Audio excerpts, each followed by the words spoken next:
Assalamu alaikum. Now, this question is from a non-Muslim lady. She says, when she's been to this conference, she sees women and men having been segregated. Now, she feels this is barbaric, this is downgrading and ill-treating women because they are put in the back seats. And there's a screen drawn in between the men and the women. So please comment on this. My wife, alhamdulillah, is from Texas just like me. She was born in what's called the Church of God.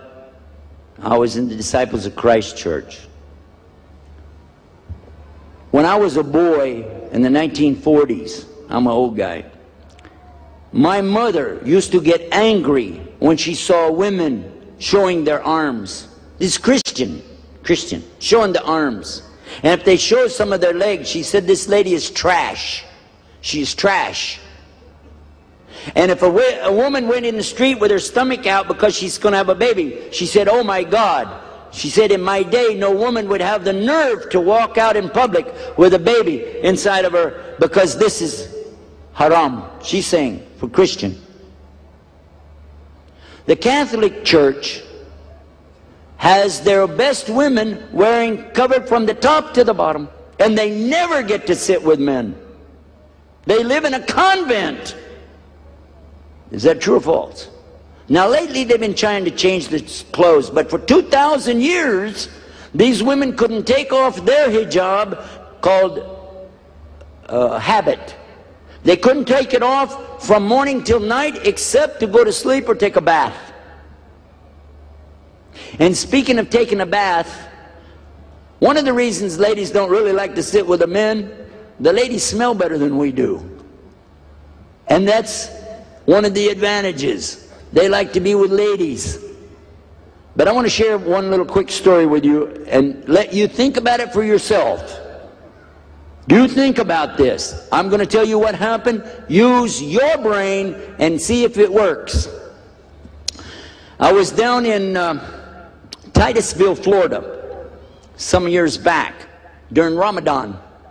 After my speech, I was talking only about one subject, the main subject in Islam, which is Allah. Like I did tonight, explain who is Allah, what's our relationship. You have to do your ibadah or your worship only for Allah. Love your Lord, your God with all your heart, all your might and all your soul, just like the Christians say. And I talked about that. And then when I was finished, they said, there are two girls who want to talk to you. I said, okay. They said, are you sure, Sheik, you don't want to eat with us? I said, no, I'll give up the meal. Let me go talk to them. So I went and sat down. I asked them, how old are you? They said, 19. I said, okay, what's your question? They said, why are you so oppressive to the women? I said, what? I give a lecture about God. Why are you asking me about? They said, we want to know, why do you have a partition? See the partition? Why do you have a partition between the men and the women? I said, is that your only question? She said, yes. I said, okay. If that partition wasn't there, would you like the rest of what I said tonight? It's okay. She said, oh yeah. So this is the only thing stopping you from being a Muslim, is this petition? They said, yeah. I said, okay. There's no problem then, is it? But let me ask you a question. What religion are you? They said, we're Catholic. I said, oh really? Who are the best of your best women in Catholic Church? They said, the nuns are the best women. I said, you're right. How do they dress? Don't they dress and cover up their whole body, only the face and the hands showing? They said, we didn't ask you about dress. We asked you about the petition. I said, no, hold on. I'm trying to explain to you with questions. Is this how they dress? Said, yeah. Okay. When can they take that dress off? Said, we don't know. I said, well, I do. Never. Except for a bath and to go to bed. When can these ladies take it off?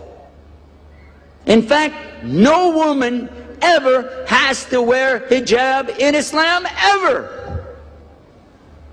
As long as she's not around strange men.